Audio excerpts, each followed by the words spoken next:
મિત્રો, ધુરંધર 2નો suicide bomber હીરવ Mehta તળાજાનો વતની એટલે કે આપણો ગુજરાતી છે.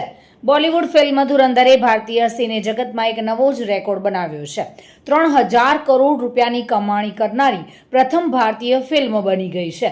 એમાં પણ 19મી માર્ચે રિલીઝ થયેલી ધુરંધર 2એ ધુરંધર 1ને પણ પાછળ છોડીને વિશ્વભરમાંથી કુલ 1712 કરોડ રૂપિયાનું કલેક્શન કર્યું છે.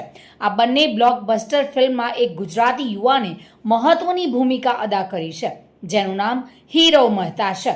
હીરવે ધુરંધર 2માં સુસાઇડ બોમ્બર બનીને કાર ચલાવી વિલન એસપી અસલમ ચૌધરીને મારવાનું કામ કર્યું છે. એસપી અસલમ ચૌધરીનું મોત ફિલ્મમાં મોટો ટર્નિંગ પોઈન્ટ છે.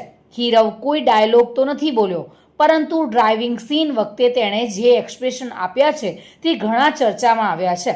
સોશિયલ મીડિયા પર લોકો તેના ફોટો સાથે માય ફેવરિટ ડ્રાઇવિંગ રીલ બનાવીને મૂકતા જોવા મળી રહ્યા છે.